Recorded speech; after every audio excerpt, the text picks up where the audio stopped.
We found the dead man in the scullery first.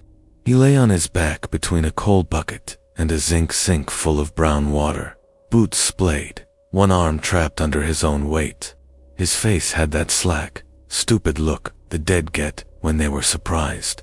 Shirt torn open, gray vest beneath, a dark, stiff patch of blood over his left breast, the size of my hand. No equipment, no helmet, no papers on the table, no weapon dropped nearby. Just a body in an empty house that was supposed to be deserted. Christ, Marsh muttered behind me. Thought you said this place was clear, Sarge. Pritchard stepped in beside me, Bren gunslung, helmet banded with a strip of white cloth somebody had nicked from a French washing line. His breath steamed in the chilly air of the kitchen. Outside, the last light of evening bled through a small window clogged with ivy and dust. I did clear it, he said. We cleared it, top to bottom. Nobody in here half an hour ago. The dead man stared past us at the ceiling. His eyes were open. There was something wrong with them. The color, maybe, or the way they caught the faint light, like wet glass at the bottom of a river. Sir, Pritchard said. He meant me. I stepped closer. The floor was cold, through the thin soles of my boots. The air in that scullery smelled of old potatoes, damp plaster, and something sweet underneath, like bruised apples left too long in a basket. Lieutenant Peter Hargreaves, no, 3 Platoon, B Company, 2nd Battalion, Royal Warwickshire Regiment, temporarily in command of 31 men trying not to be left behind in France. That was who I was in May 1940, stupidly young, too sure the war would straighten itself out if we just did our jobs and walked fast enough toward the coast. I looked down at the dead man. Dark hair, thin face, stubble on his jaw, coarse and black. A small rip in his earlobe, where an earring might have been once. The shirt was French civilian cut, the boots too polished to be a farmhand's. The wound over his heart had bled through his vest and shirt in a thick ragged star. Maybe he came in while we were out back, Marsh said. Tried the door, collapsed. Heart. Or, he's been dead a while, I said. The skin around his mouth was already losing color. His lips had a faint bluish tinge. There was no warmth in the room, no sense of breath having been here yet. I put one hand on the zinc sink behind me to steady myself, feeling the cool slickness of rust under damp fingers. How long? Pritchard asked. Hours, at least. I didn't really know. I just wanted to sound like I did. Get his pockets. We need to know who he is. Marsh knelt. His hands shook a little. He worked through the man's pockets. Nothing. No wallet. No papers. No dog tags. If civilians had such things. No letters. No coins. No keys. Empty, Marsh said. Nothing at all. Then he's our guest for now, Pritchard said. We'll sort him in the morning, if we're still here. Permission to move the men into the main rooms, sir. Get them settled before dark. The house above us creaked. A big old French manor on the edge of a village whose name I already couldn't quite remember. Slate roof, shuttered windows. A long drive choked with weeds where our lorries now stood hiding under horse chestnut trees. A safe place for the night, the mayor had called it. Une bonne maison, but his eyes had flicked to the crucifix on the wall when he said it, as if he wasn't entirely convinced himself. Right, I said. Post guards at the doors. No lights in the front windows, and keep the men away from this room. Last thing I need is them stomping through here and telling themselves stories. Too late for that, Marsh muttered, getting to his feet. We left the dead man where he lay, between the coal bucket and the sink. Pritchard eased the scullery door, almost closed behind us, leaving it just ajar. The corridor outside smelled of chlorine and wax polish, like every school corridor I'd ever walked. A strip of evening light stretched across the floor from a high stained glass window that showed a saint with his hands raised, eyes blackened from age and soot. In the main hall, the platoon were dropping kit and finding corners. Briggs, our Brin, number 2, had already claimed a spot under the grand staircase and was using his helmet to scoop dust off the steps. He hummed under his breath while he worked, Some music hall tune he never quite got the words right to. Sparks Evans, the signaller, hunched over the No. 18 set on a hall table, aerial snaking out through a window someone had forced open. He tapped the dials with a chipped fingernail. Still nothing from Company HQ, I asked. Just German music, sir, he said without looking up. Lovely stuff. All strings and that. Then static. Then nout. Could be interference. Could be us being very bloody alone. He had a cigarette tucked behind one ear. He always had a cigarette tucked behind one ear, even when smoking was forbidden. Superstition, he said. You never lit your last smoke. You just carried it. So long as there was one untouched, you'd live to smoke the next. Get me anything you can, I said. Even a whisper. He grunted, hands moving on the knobs. Near the fireplace, Private Billy Marsh sat with his back against a carved panel, rolling a silver coin across his knuckles. A franc, polished thin, with a hole drilled through it. He told everyone his fiancée back in Birmingham had given it to him for luck. Some of the lads said she'd given him something else and he'd left her with more than a franc and a promise. Above the fireplace, a large oil painting watched us. A man in a dark suit and waistcoat, heavy-lidded eyes, hair parted with brutal precision, one hand on a cane, the other resting on the back of a chair. The painter had captured something too sharp in his gaze. Something like boredom with everyone else. The kind of man who owned a place like this, I supposed. Sir, Briggs called from the staircase. You hear that? I listened. Outside, the distant thud of guns rolled across the fields, softened by distance. Every few seconds, a dull, flat boom. The front, creeping closer or shifting sideways. It was hard to tell after days of retreat. The village itself was quiet. Cows lowed somewhere far off.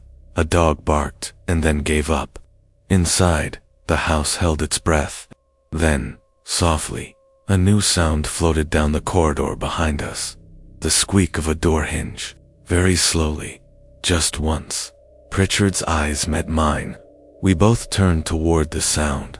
It came from the right-hand side of the hall, past the varnished double doors that led, according to the mayor, to the drawing room, the smoking room, the music room, rooms with names that didn't fit men who'd spent the last week eating cold bully beef on the side of roads. Keep the men here, I said. Pritchard nodded, already unslinging his bren. Briggs. On me. Marsh.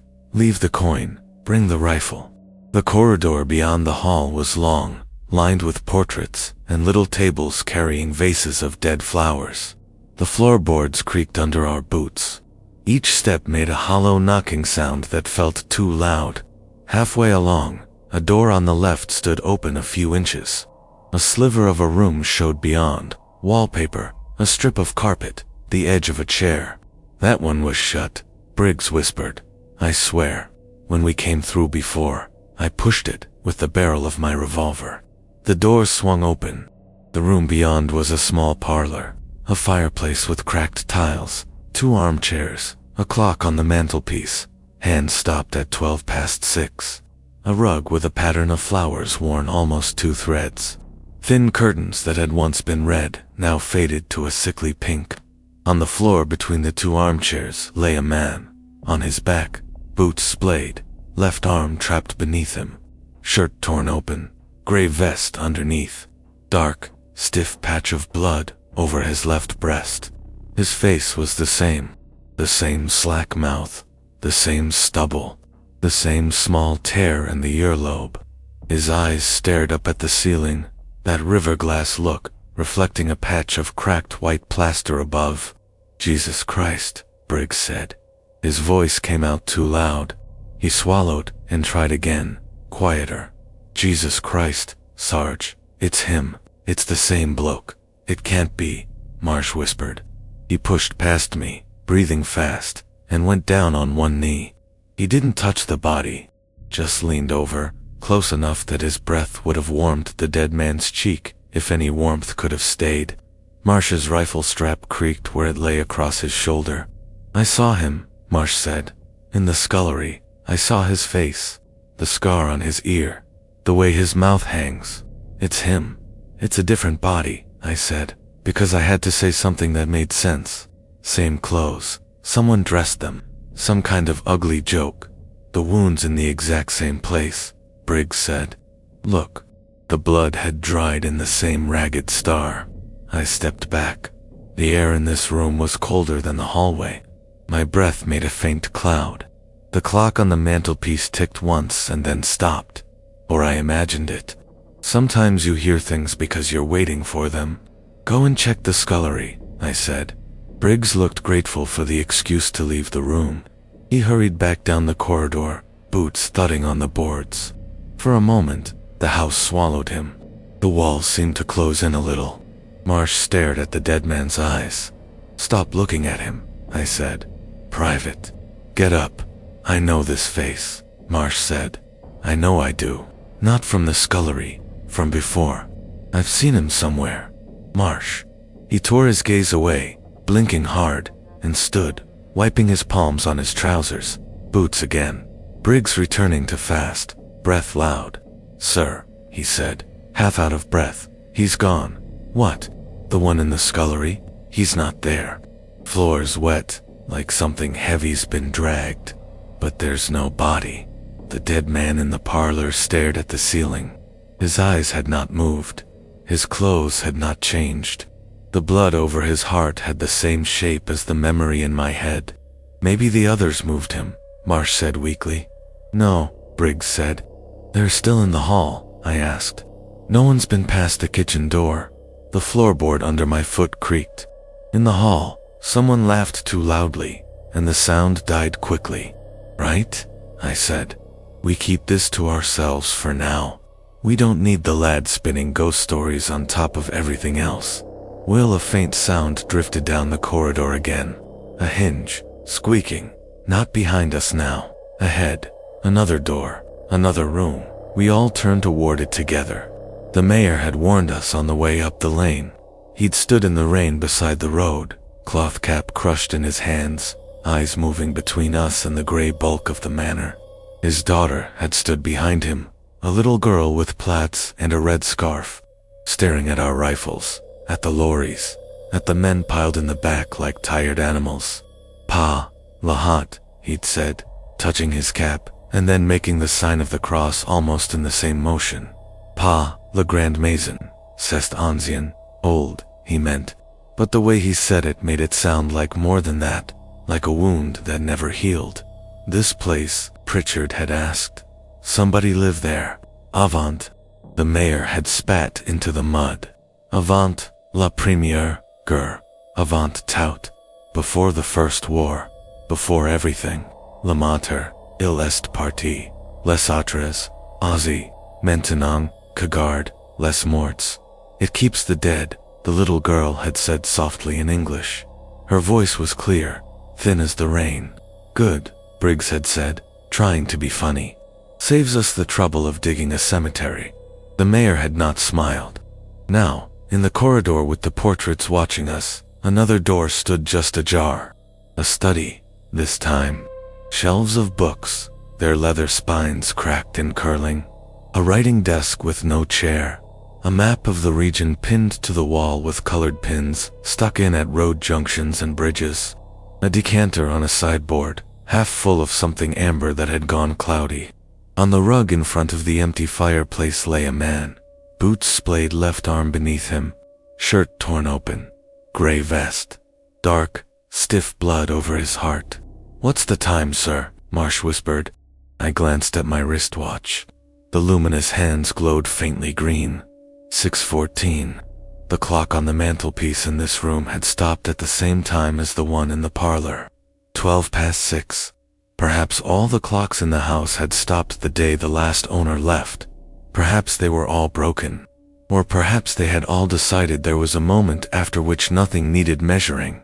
Same man, Briggs whispered. Every bloody room. Shut the door, I said. He hesitated.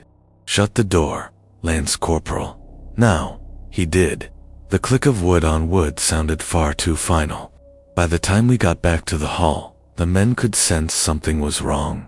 You could feel it in the way conversation dipped as we walked in the way eyes slid toward us, and then away. Soldiers can smell tension, like cordite, before a barrage. "What's up, sir?" Evans asked. He still hunched over his radio, but his hand was on the cigarette behind his ear now, fingers tapping it lightly against his head. "You look like you've seen a ghost." Nobody laughed. "The place wasn't as empty as we thought," I said. There was a body. Civilian, looks like he's been here a while. Do not go wandering off alone. Do not go opening doors unless you're told to. Pritchard, organize a proper sweep this time, in pairs. Check each room, then keep the men together in the hall and the front dining room. We're gone at first light." "Yes, sir," Pritchard said. "What about the French stories, then?" Briggs said. "This place keeping the dead and all that. Maybe we should have listened to the old boy and kept in the barn." "We're here now," I said. "And there's Jerry out there somewhere who'd be delighted if we decided to sleep outside under the stars. We'll make do. Just stay sharp." Behind me, Marsh was staring up at the painting above the fireplace again. "Sir," he said softly. "Look." The man in the portrait had the same face. It was older by a few years. Finer clothes, slightly different hair, but the mouth, the set of the jaw, the dark, deep-set eyes, the small tear in the earlobe. It was him, right? I said again, because my brain refused to provide anything more useful. "That's enough sightseeing for one day. Pritchard, get those windows covered. Evans, keep it that wireless. If company's still within range, I'd like to know if we're supposed to be legging it tonight instead of tomorrow morning." We moved. We always did. That was the only way to keep from thinking too much. Find something heavy and lift it. Find something broken and mend it. Find a job and do it until it owned you. By nightfall, the manor was dim and full of men. We blocked most of the ground floor windows with mattresses and wardrobe doors and anything else we could drag. We posted 2 sentries at the front door and 1 at the back. The kitchen stoves were cold. The smoke would have been a beacon.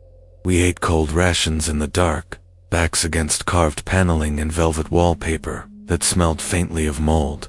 Outside, the sound of guns continued, sometimes closer, sometimes further, like a storm you never quite drove away from. B Company had advanced into France with high hopes and polished belts. Now we were just trying not to dissolve into the landscape. "Tell it again," Briggs said quietly as the men settled, the murmur of low voices filling the hall. "The French story about this place." "The mayor didn't want to," Marsh said. "He only did because I asked."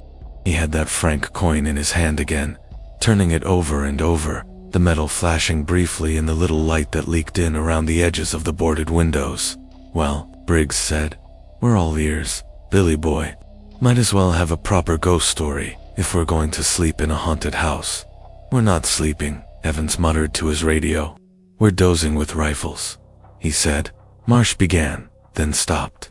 His eyes flicked to me. "Go on," I said. "May as well know what the locals think." "He said it was called the Maison des Retours," Marsh said. "The House of Returns. Used to belong to some landlord who owned half the fields around here. Miserable sod by the sound of it. Drove his tenants hard. Took the best grain for himself. Left them enough to scrape by. During the last war, when the front was close, the house became a kind of field hospital. Somewhere between a real hospital and a place you went to die out of the rain." "Cheerful," Briggs said. He hugged his gray coat tighter around himself. "The landlord," Marsh went on, "didn't like having his precious rooms full of muddy poilus and Tommies. But the army was the army, so he had to put up with it. They say he used to walk from room to room every evening, counting the beds, counting the bodies, complaining about the smell. One night, the carts didn't come. Too much shelling on the roads. So the nurse in charge asked him if they could move the dead into his own private salon, to clear space for the ones still holding on. Let me guess, Evans said. He said no. He said he didn't want the dead in his rooms, Marsh said. Didn't want them staring at his precious paintings. So he made them pile the bodies in the courtyard instead, in the rain. Said the carts would be there by morning. The nurse begged him. They were drowning in mud and blood as it was. He threatened to shoot her if she disobeyed. The carts never came. The hall creaked around us. The storm got worse, Marsh said. Flooded the courtyard. They couldn't move the bodies without slipping in the mud. The wounded started to cry out. Some of them could see the pile of their own mates through the windows. The nurse and the orderlies went on strike of their own. They grabbed what stretchers they could and started carrying the dying into his private salon anyway, stacking them between his priceless chairs and his grandfather's clock. Somebody tried to stop them. It got ugly. No one knows exactly what happened next. Some say a shell came in. Some say the old man started firing at them, and they fired back. Some say the wounded dragged themselves out of bed and finished him with their bare hands. But in the morning, when the storm passed, they found him dead in his salon with a bullet in his heart, lying among the bodies he'd tried to keep out of his rooms. And Briggs said, and after that, Marsh said, whenever someone died in the house, they said he turned up in the room, the landlord, lying there beside them. Over and over, every room, same wound, same face. They called him Le Corps qui revient, the returning corpse. The flame of someone's cigarette tip flared briefly and then vanished. So he's our friend in the scullery? Briggs said lightly. And in the parlor? And the study? And anywhere else we're daft enough to open a door? Superstitious rubbish, Evans muttered. But he took the cigarette from behind his ear and put it in his breast pocket instead of his mouth. I lay there under the stairs, my greatcoat rolled for a pillow, listening to the old house settle round us. Men snored softly. Somebody coughed until it became a kind of rhythm. Somewhere upstairs, a window rattled and then fell still. My eyes traced the underside of the staircase above me. The wood was old, carved once with care, edges now worn smooth by generations of hands. We'd passed 3 more rooms on our sweep earlier, and each had held the same dead man somewhere inside, on a bed under a table, half in and half out of a wardrobe. In each one the clocks had stopped at 6:12. In each one, the air had felt a degree or two colder. He's just one bloke, Briggs had said as we closed the last door. What's he going to do? Bleed on us? Now, in the dark, I heard another sound. Soft footsteps overhead, measured, unhurried, moving along the corridor directly above the hall. Then the faint squeak of a hinge. Then silence. Sarge, I whispered. No answer. The Bren lay near his hand. I could see its outline in the gloom. Pritchard. He shifted slightly, exhaled, then settled. Asleep. I told myself it was the house cooling, the beams contracting, the sounds of our own presence echoing back at us. Old wood, old pipes, old wind. Nothing more. The footsteps came again. This time they didn't stay overhead. They moved down, slowly. The creak of a stairboard, then another, coming closer. Stop. Creak. Stop. My hand found the revolver at my hip. Around me, some of the men stirred. Sir, Evans whispered from his place by the radio. You hearing that? Yes, I said. You want me to know? Stay where you are. The whole hall seemed to tilt toward the staircase. The steps continued, one at a time, as though whoever was coming down had all the time in the world. No hurry, no fear of being seen. My mouth was dry. At the foot of the stairs, a shape appeared. It was only a deeper darkness at first. Then, as my eyes adjusted, I could make out the edges. A man in shirt sleeves and trousers, bareheaded, moving slowly down into the hall. Boots, shirt open at the throat, gray vest beneath. He took the last step and paused, looking around. Our rifles were pointed at him before my brain had entirely caught up. Don't move, I said. He turned his head toward the sound of my voice. It was the same face, the same eyes, riverglass blank, the same tear in the earlobe. But he was standing, up close. He didn't look like any Frenchman I'd ever seen. There was something too generic about him, as if he was a composite of every landlord you'd ever been cowed by. Too neat, too precise. There was blood on his chest. It didn't pour, it didn't drip. It sat there like a stain that had always been part of the cloth. He looked at us, not with curiosity, not with anger, just a flat inspection, like a man counting chairs. "Sir," Briggs whispered. "Say the word. Identify yourself," I said, "in English or French. Now, or we'll fire." He tilted his head slightly, as if the words interested him but did not apply. Then he began to walk, not toward us, through us. He took a step into the hall, and where he should have bumped into Marsh's outstretched boots, he passed on, his legs sliding through the space the way smoke moves around a beam. No disturbance, no impact. Marsh jerked his feet back anyway, with a strangled noise.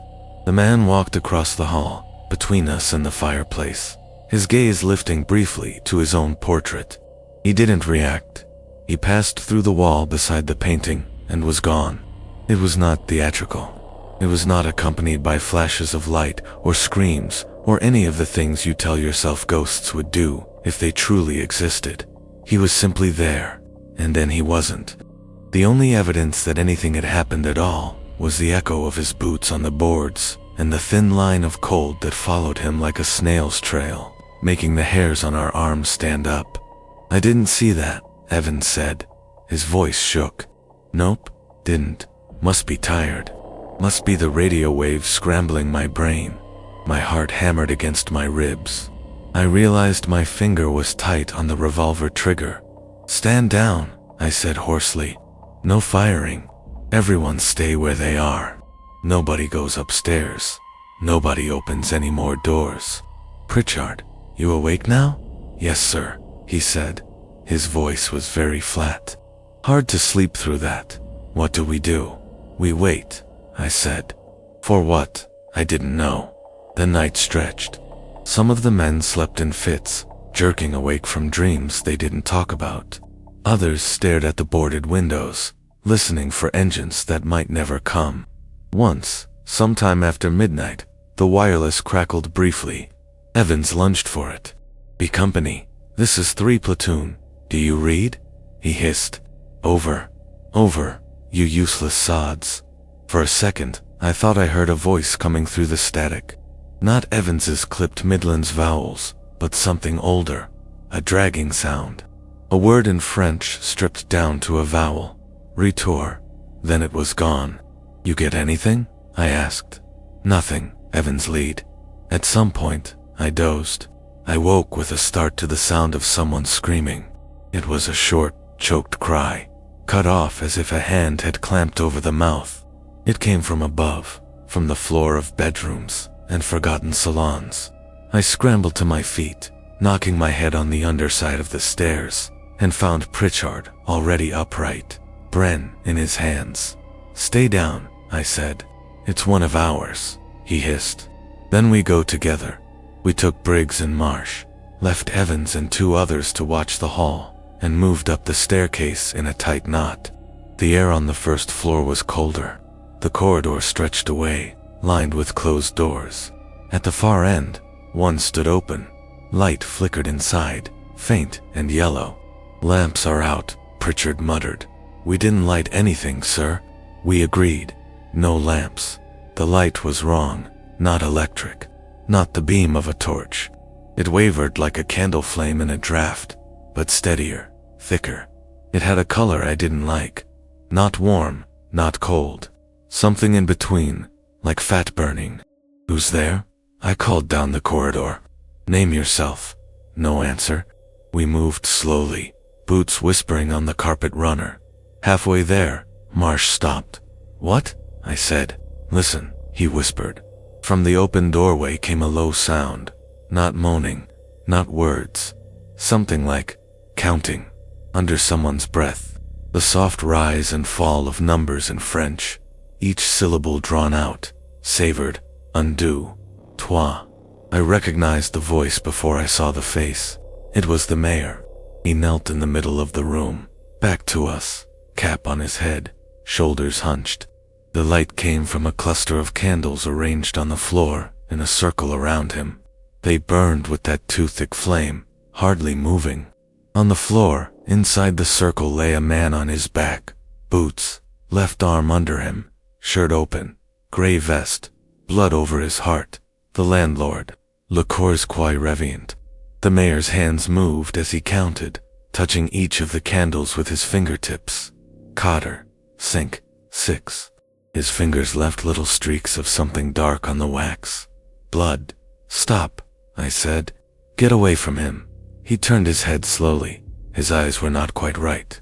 Too wide, the whites too bright, as if someone had rubbed them clean. Vous ne pouvez pas rester ici, he said hoarsely. Vous ne pouvez pas, il compte. He says we can't stay here, Marsh whispered. He's counting. Who is? Pritchard said. The corpse.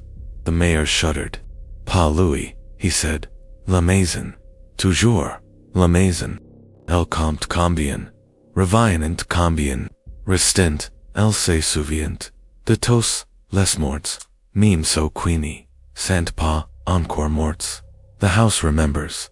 It counts how many come back. How many stay. It remembers all the dead, even the ones not yet dead. That's enough, I said. Stand up. Step away from the body.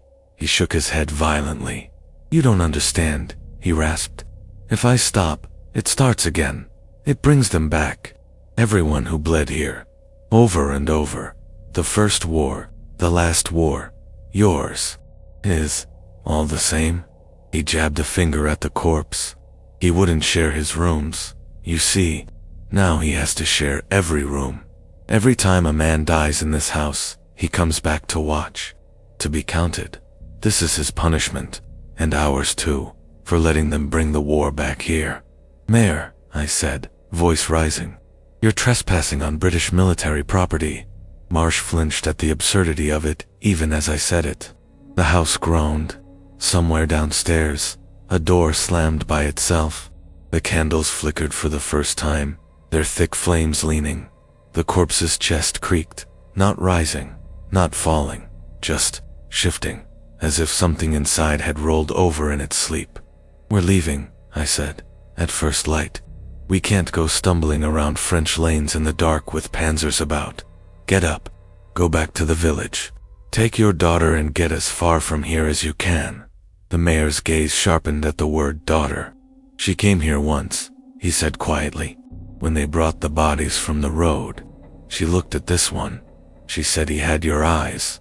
His stare fixed on me. I felt the floor tilt slightly under my boots. Now, I said again. He sighed, a tired, broken sound. Then he did something I still cannot explain. He leaned forward and kissed the corpse on the forehead. The dead man's skin did not move. The candles burned low in the space of a heartbeat, as if a sudden wind had eaten half their height. The air in the room grew sharp, like the inside of a metal tin. The mayor stood, joints cracking, and stepped carefully out of the circle without disturbing the candles. As he passed me, he put one hand on my sleeve. Quand le temps vient, he said. Ni fermes, pa, les yeux. When the time comes, don't close your eyes. Then he walked past us into the corridor and away, boots whispering on the carpet. We didn't stop him. The corpse at our feet stared at the ceiling. The blood on his vest was still. What now? Pritchard said. Now, I said, we take the men out of this house the moment there's enough light to see the road, and if dawn doesn't come. Briggs muttered. We went back downstairs. I didn't sleep again.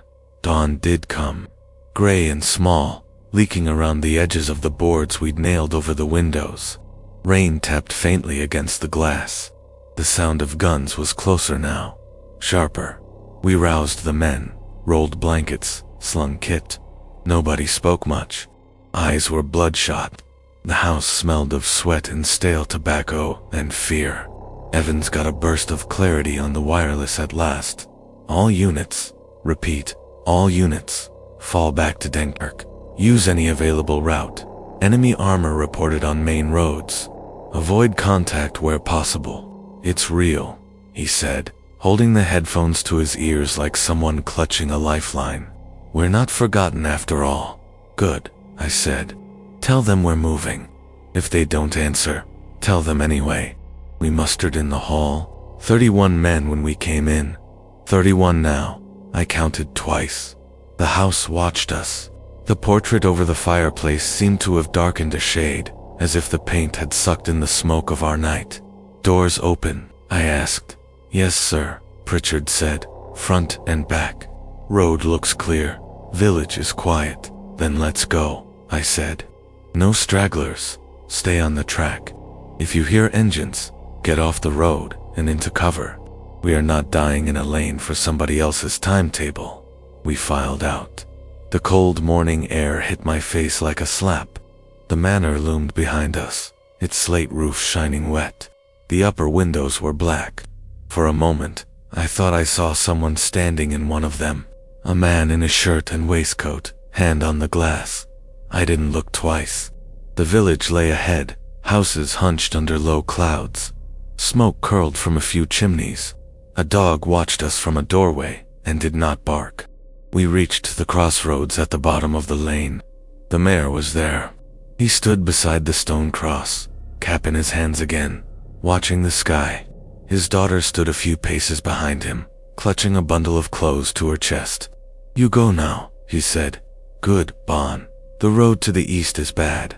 Many Germans go north, through the fields. There is a track the carts use. It will take you to the canal. Thank you, I said. He nodded. His eyes flicked past me, counting. 31, he said. Toujours 30, ETN, always 31. That's right, I said. He frowned. Nan, he said softly, it should be 32. Before I could ask, the sky tore open. The wine came first, high and falling, like a knife being dragged slowly down a whetstone. Then the scream of a Stuka cover. Pritchard shouted. We scattered, diving for the ditch, the walls, the nearest hedgerows. The earth exploded at the far end of the village, roofs jumping, black smoke rolling. The second bomb landed closer. The air turned solid, hit us like a fist. Tiles and glass rained down. Someone screamed. Someone else didn't. I lay flat in the mud, hands over my head, while the land itself shook. My mouth filled with the taste of dirt and cordite. Then, as suddenly as it had begun, it was over. The plane roared away, engine note rising, and became a dot in the gray. For a moment, all I could hear was the ringing in my ears. Then cries began. Men calling for medics. For their mothers. For God. Roll call.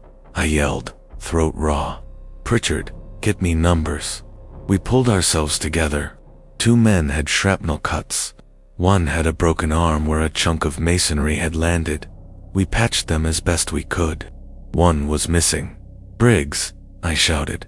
Briggs, sound off. Silence. Last I saw, he was by the cross, Marsh said, voice tight. The stone cross at the crossroads was cracked clean through the middle. The mayor and his daughter were gone. A crater smoked nearby, edges raw and wet. We found him at the edge of the crater, on his back boots, left arm under him, shirt torn open, gray vest, dark stiff patch of blood over his heart. His helmet lay a few feet away, dented in. His eyes stared at the sky. His mouth hung open, as if surprised. Briggs, Pritchard said softly. He knelt, fingers shaking, and reached for the letter Briggs always kept tucked in his top pocket. The one from the girl in Coventry he had been pretending not to care about. It was gone. Don't touch him, I said. He's one of ours, Pritchard snapped. We're not leaving him in the road, like a bit of rubbish. He's one of theirs, too, Marsh whispered. He wasn't looking at Briggs. He was looking past him, at the manor, at the upstairs window, where a face now stood, watching. Same face, same eyes, same mouth, same tear in the earlobe. Sir, Marsh said. Please. We wrapped Briggs in a ground sheet and carried him back up the lane. The mayor and his daughter were nowhere to be seen. The cross lay in pieces. The dog had vanished. We laid Briggs just inside the manor gates, under a chestnut tree. I wanted to take him further, to give him some kind of shelter. But every step up that drive felt like stepping back into something that wasn't quite finished with us. Here, I said, by the gate. We'll mark it on the map. If anyone comes through after us, they might, sir, Evan said suddenly. He had gone pale. He stood in the entrance to the manor, one hand on the big front door. "What?" I said. "You should see this," he whispered. I almost told him to leave it, but curiosity can be a worse enemy than any army. We followed him inside. The hall looked different in daylight. Dust motes hung in the pale shafts of light that slipped through the edges of the boards. The portraits looked washed out. The fireplace was cold and gray. All the doors we had closed were still closed. All the clocks were still stopped. The only thing that had changed was the staircase. On the first step, on the worn wood where generations of feet had started their climb, someone had written a number in what looked like charcoal. 31 on the second step, 30 on the third, 29 it goes all the way up, Evans said. I checked. Someone's idea of a joke, Pritchard said roughly. His hands were clenched so hard his knuckles were white. Whose? Marsh whispered. The mayor, his daughter, the landlord. The first war. Ours. Which war is counting, sir? I turned away. Get out, I said. All of you. We've wasted enough time. We left Briggs under the chestnut tree. As we walked away down the northward track the mayor had told us about, I looked back once. Just once. At the upstairs window, a man in a shirt and waistcoat stood with his hand on the glass, watching us go. His mouth moved. I couldn't hear the words, but I could see the shape of them. Retours. We made it to the canal by noon. We made it to Dunkirk by luck, grit, and sheer bloody stubbornness. Fighting skirmishes in hedgerows and farmyards, sleeping in barns and culverts, avoiding roads when we could, running when we had to. Sometimes, in the corner of my eye, I saw a man ahead of us on the path, just for a second. Boots, shirt, gray vest, always just turning a corner, always vanishing before we could catch up. We lost 3 more men before we reached the beaches. Bullets, shells, shrapnel, sheer bad luck. Each one fell in a different place. Different fields, different houses, different ditches. But when I closed their eyes, when I wiped the blood from their chests, I saw the same wound, the same slack surprise, the same accusation that wasn't quite there. They were counted. We got home. Not all of us. Enough to call it escape. Years went by. I went back once. Against orders. Against sense. It was after the war, when Europe was stitching itself together with barbed wire and hope. I put on civilian clothes and took a train, and then a bus, and my own 2 feet, along lanes that smelled of cow dung and diesel and the ghosts of 1,000 boot prints. The village looked smaller, houses repaired, new roofs. The stone cross at the crossroads replaced with a plain wooden one. No names carved into it, just a date, 1940. The mayor was gone. I asked after him in the cafe. The woman behind the counter shrugged. Il est mort, she said.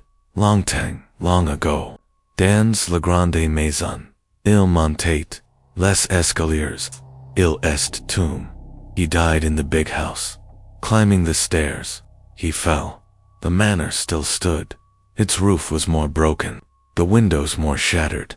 Ivy had climbed higher, clawing at the stone. The chestnut trees had grown thicker. The gates were locked with a chain. The house watched me. I walked away. I didn't go back again. I don't know if the Maison des Retours still stands. Houses like that, with roots sunk deep into mud soaked with old blood, are hard to kill. They survive shells and fires and neglect. They rot slowly, piece by piece, but they don't forget. They keep count. Sometimes, in places that have nothing to do with war, I see him, in the reflection of a train window at dusk, in the glass of a shop door on a rainy day, in the darkened television screen in a quiet living room. A man in a shirt and gray vest, boots just visible at the bottom of the frame, looking, not asking for anything, not offering anything, just counting. How many came back? How many stayed? How many are still walking around with the wrong number under their boots? If you ever take shelter in a house that feels too old for the street it sits on, listen. If you hear footsteps on the stairs when no one is there, if you find all the clocks stopped at the same minute, If you open a door and see a man on his back with his boots splayed and his left arm trapped under him, shirt open, gray vest, blood over his heart, eyes staring at the ceiling like the bottom of a river, close the door, leave by a different one. Don't try to help him, he is not yours to help. He is only there to keep count. And if, one night, you're still watching something like this, and you feel a cold draft behind you, like someone brushing past with wet boots and a faint smell of old plaster and apples, don't turn around. Just keep listening.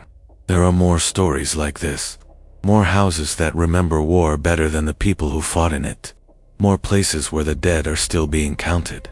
And some of them, like that manor in France, are waiting for you to open the wrong door. For the men of No. 3 Platoon, B Company, 2nd Battalion, Royal Warwickshire Regiment, and all those who never made it out of France in 1940, this is your silence held a little less tightly.